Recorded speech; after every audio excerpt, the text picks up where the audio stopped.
queremos fazer toda a diferença esse ano na nossa vida missionária. E eu acredito que a Igreja Batista do Alegre, ela não está hoje iniciando apenas mais uma campanha de missões mundiais. Nós estamos iniciando uma nova fase missionária na vida da igreja. Como a irmã Thaís declarou aqui, ela colocou, posturou direitinho, nós estaremos trabalhando junto às nossas juntas de missões mundiais, nacionais, estaduais, e também cooperando com os missionários que são adotados pela igreja. Então nós temos um compromisso, mas nós queremos também firmar uma parceria com a junta de missões, para que nós também possamos ajudar a sustentar, não somente os missionários que nós temos adotados hoje, mas os missionários que a junta entende que precisam de um apoio, porque a junta ela tem esta obrigação, esse dever, essa postura de servir e ajudar os missionários em todas as suas demandas. E hoje nós queremos pensar rapidinho, uma reflexão para o teu coração. Viva a compaixão. Vamos falar juntos? Viva a compaixão. Mais uma vez, viva a compaixão. Este é o tema da campanha de missões mundiais proposto para 2022. Viva a compaixão. E eu quero que você pense que compaixão não pode ser apenas um tema específico em um momento da história da igreja, como este ano, enfocando compaixão, como apenas um tema que deve ser frisado este ano, mas compaixão faz parte da vida integral da igreja. Compaixão é uma marca notória na pessoa de Cristo.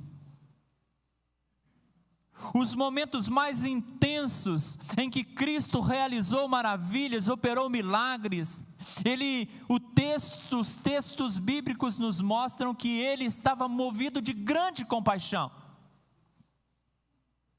E movido de grande compaixão, curou os enfermos.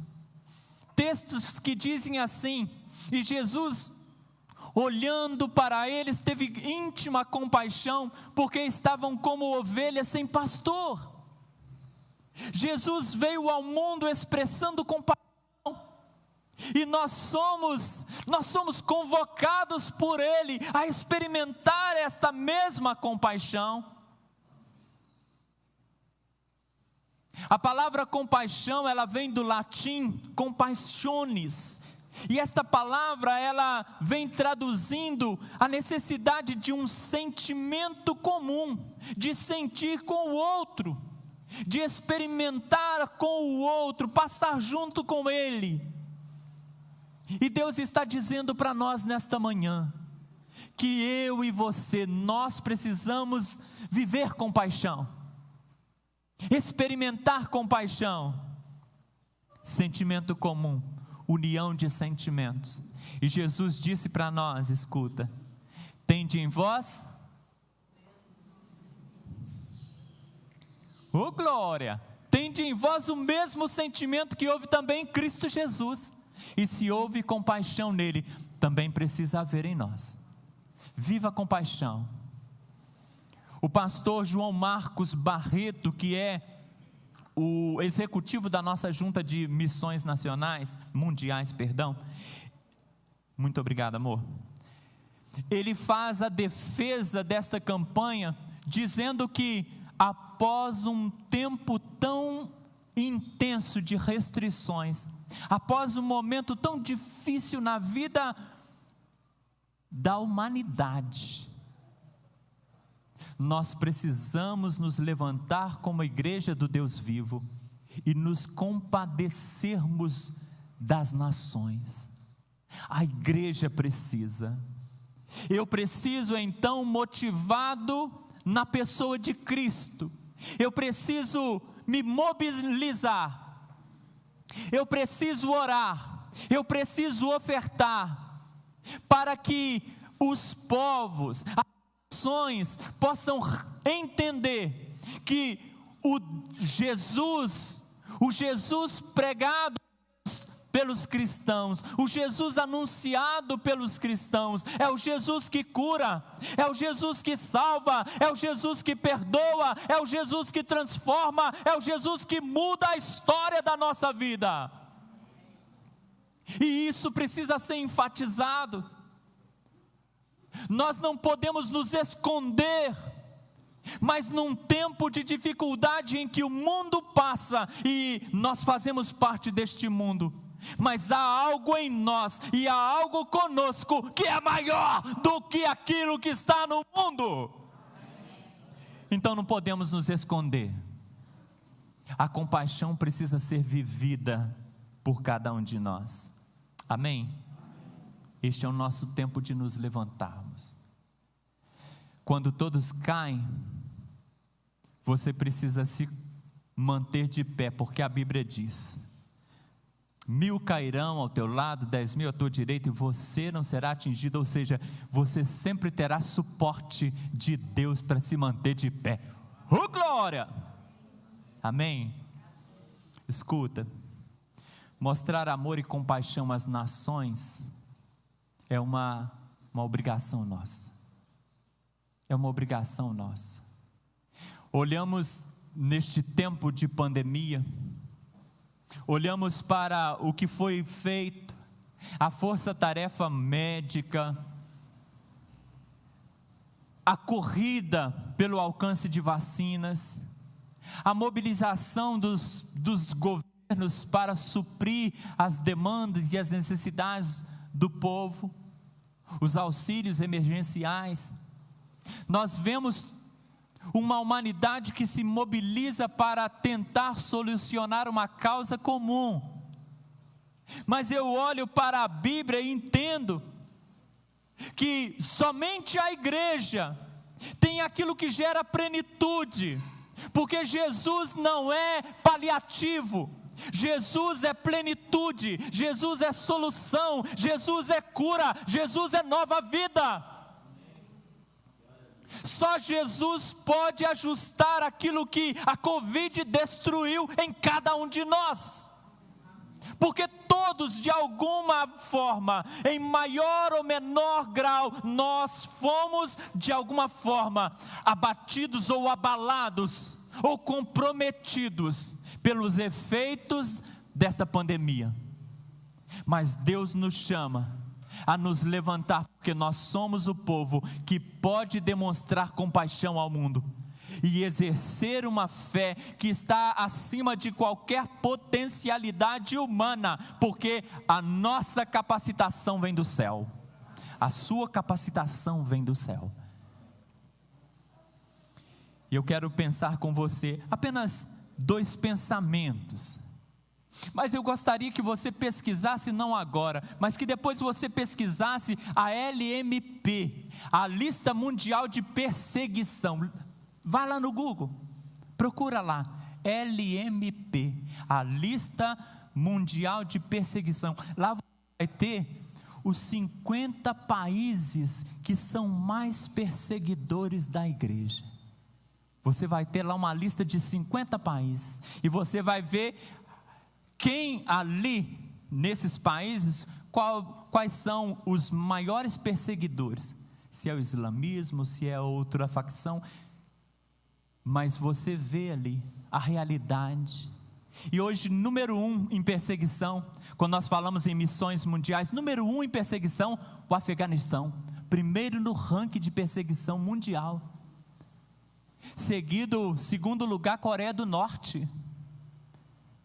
Somália vem em 3º lugar, Líbia em 4º lugar, e Iêmen em 5º lugar, e segue uma lista de países que estão trabalhando fervorosamente para não te dar direito de falar do nome de Jesus. Mas nós estamos aqui, irmãos. Nós estamos aqui num país em que a nossa Constituição fornece a nós direito de glorificar e exaltar o nome do Senhor, de manifestar a nossa fé sem restrição. Mas eu pergunto para mim, irmãos, como pastor, eu pergunto para você, meu irmão, como liderança, como crente em Cristo Jesus, eu pergunto para você, se eu e você temos aproveitado a oportunidade, ou se nos colhemos também, ou se deixamos calar-nos a nossa voz. Será que de fato somos a igreja que vai mostrar Jesus no mundo, a solução para este mundo?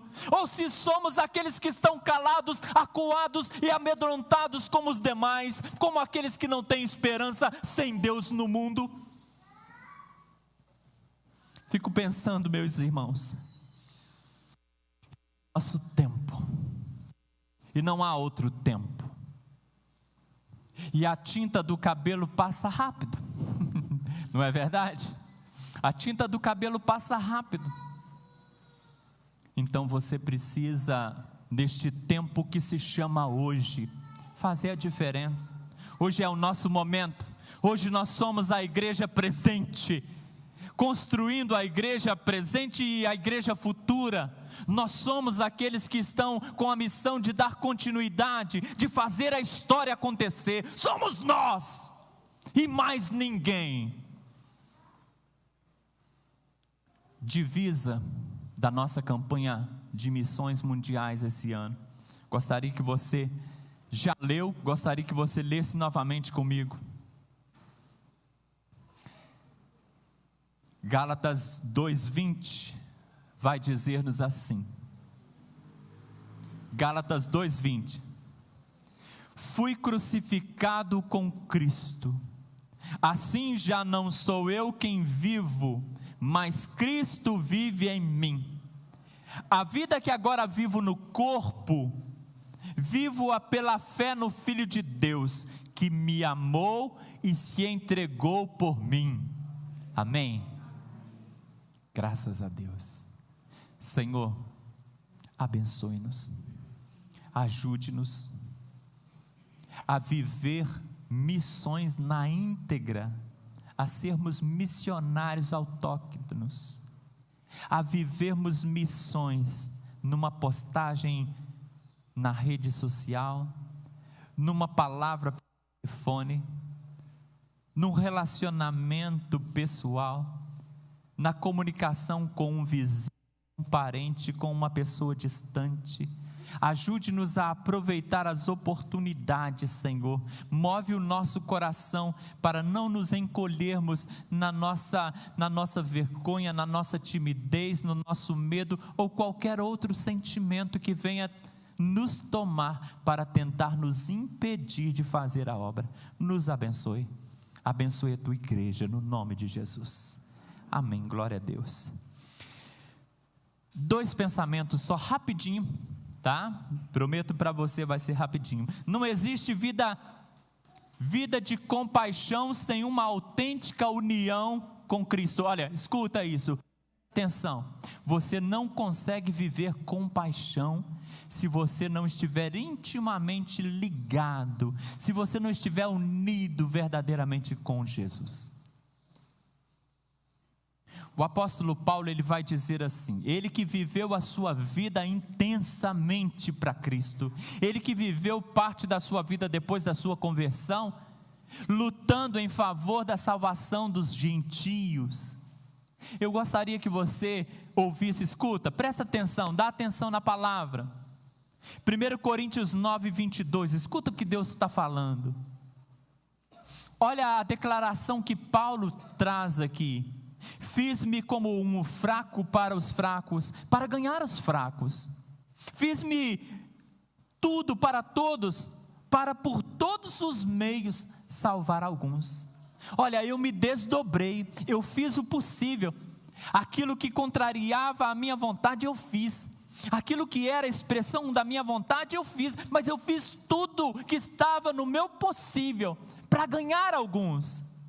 E nós sabemos que as viagens missionárias que Paulo empreendeu revolucionaram o evangelho no mundo, trouxe o evangelho para as nações.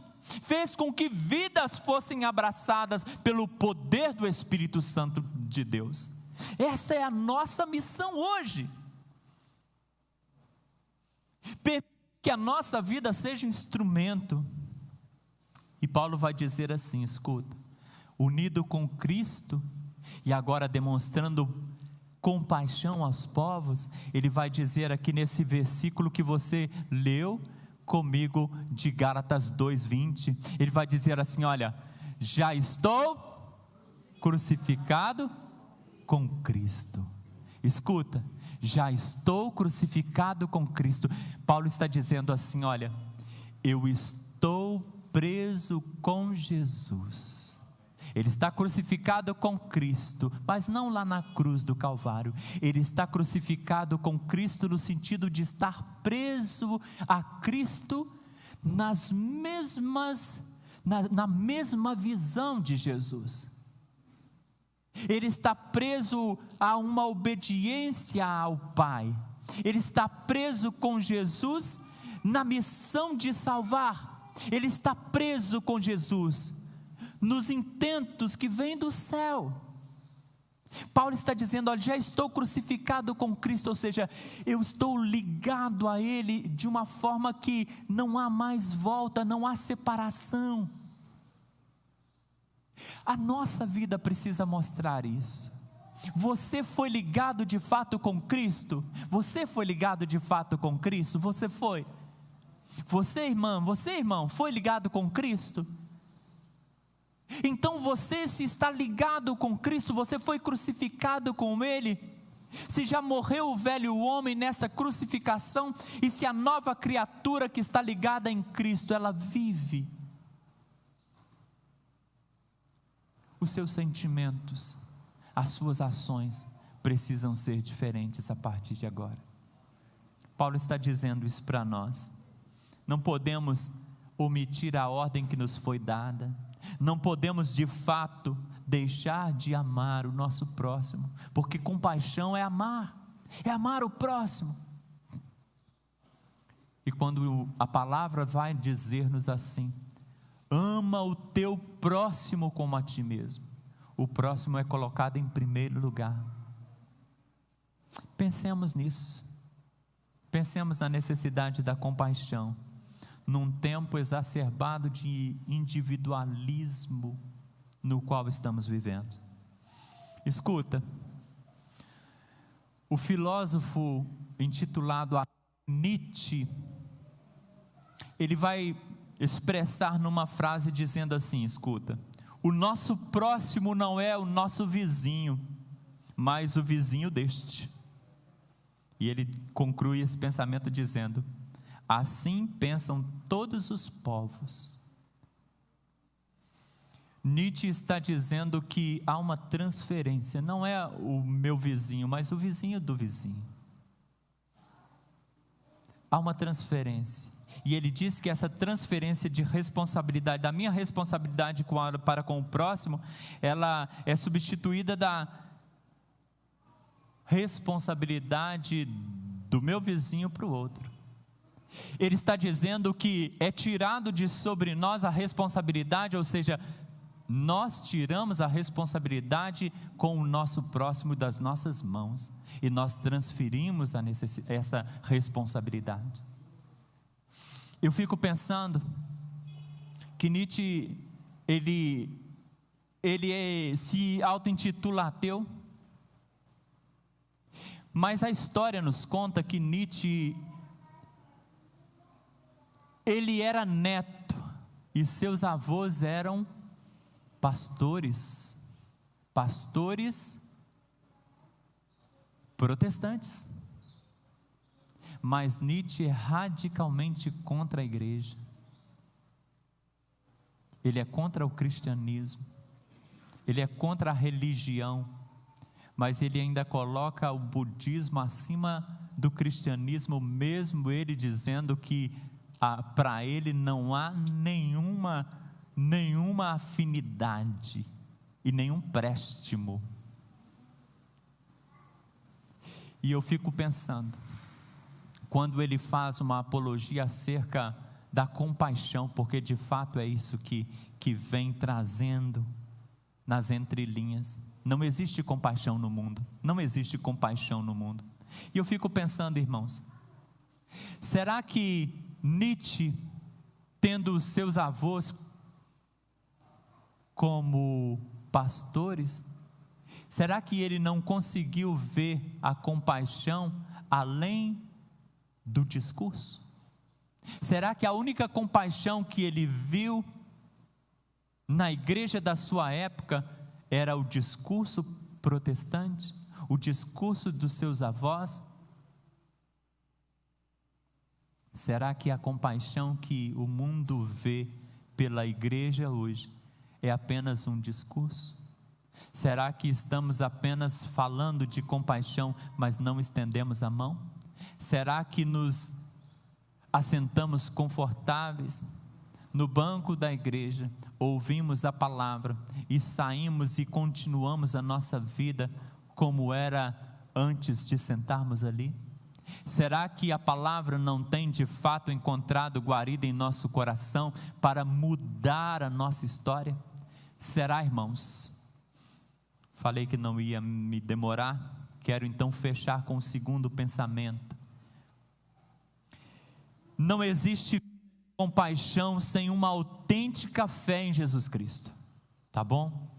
Então, não existe uma vida de compaixão sem uma ligação, uma união com Cristo, e também não existe vida de compaixão, porque a proposta do tema é viva compaixão. E se não há fé genuína em Jesus, não há compaixão. É a fé que faz a manutenção dessa compaixão aqui dentro, ó, só fé. Porque se não for a fé, eu vou dizer sempre que eu estou no direito, que o meu direito tem que prevalecer. Mas a fé, ela me coloca no mesmo patamar que o meu próximo. Paulo disse assim nesse versículo de Gálatas 2:20: vivo não mais eu, já estou crucificado com Cristo. Aí ele vai dizer assim, olha, e a vida que eu agora vivo na minha carne, eu vivo pela fé no Filho de Deus. Ele está dizendo assim, olha, a minha vida, escuta isso, presta atenção nisso, a minha vida é uma reprodução do que a fé opera em mim. É isso que ele está dizendo, que a minha reprodução, ou seja, aquilo que eu reproduzo para o mundo, aquilo que eu dou como vida para o mundo, é a reprodução da fé, da minha fé em Cristo. Então, a minha fé em Cristo gera produções, e essas produções são exteriorizadas ao mundo. Ele está dizendo, olha, a vida que eu agora vivo, ou seja, a minha produção, os frutos que eu dou, eu os dou pela fé que está em Cristo, pela minha fé em Cristo. Então, vivo não mais eu, mas Cristo vive em mim, e a vida que agora vivo na carne, vivo-a pela fé no Filho de Deus. Eu quero que você entenda isso.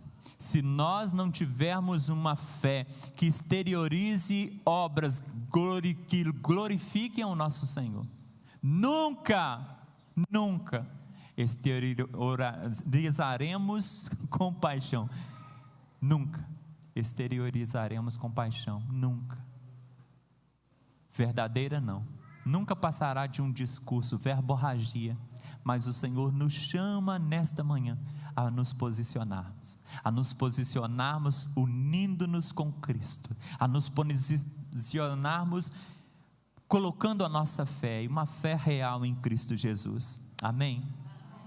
Porque sem compaixão, nós seremos crentes, como aqueles religiosos da parábola do bom samaritano, que passa e vê o moribundo, mas passa a largo, deixando a sorte para a morte. Nós seremos como aquele credor que devia tanto, e que foi perdoado, de uma dívida altíssima, mas que não teve capacidade de perdoar aquele que lhe devia alguns trocados. Ficamos pensando que se não exteriorizarmos de fato a compaixão, seremos apenas uma voz, mas não seremos vida. Seremos apenas palavras, mas não seremos ação. Seremos um discurso, mas não seremos a imagem e semelhança do nosso Deus nessa terra. Viva com compaixão. Viva a compaixão. Compadeça-te. Vamos trabalhar missões. Vamos enfatizar missões. E vamos globalizar essa visão de missões. Porque não é assim, nos povos, né? Gente, nós precisamos chegar no Afeganistão, primeiro no ranking mundial na perseguição. Precisamos chegar lá. Mas não é pensar apenas lá. É o tempo que você pensa lá, investe lá financeiramente, doando ofertas para a campanha de missões. É você pensa lá, colocando os teus joelhos no chão e orando em favor desses povos. É você pensa lá, mobilizando a sua igreja para que ela cumpra a visão do reino de Deus. Mas ao mesmo tempo globalizar e entender, olha, missões mundiais engloba o meu país precisa ser impactado, e eu consigo ajudar neste impacto quando eu para um lado e abençoo o meu próximo, o meu vizinho, as pessoas que estão no círculo de relacionamento. Eu consigo então ajudá-las, abençoá-las e fazer missões. Então missões não pode ser apenas uma oferta que você dá em uma campanha. Missões precisa ser a sua vida diária, falando do amor de Deus aos corações. Amém? Que Deus nos abençoe. Feche os teus olhos. Deus Todo-Poderoso, muito obrigado por esta abertura de campanha de missões mundiais. Nos abençoe a vivermos missões, a experimentarmos missões, a fazermos missões todos os dias, a entendermos a profundidade e a responsabilidade que missões geram em nós. Nos abençoe, Pai, somos teus, usa-nos segundo a tua vontade, no nome de Jesus, amém, amém.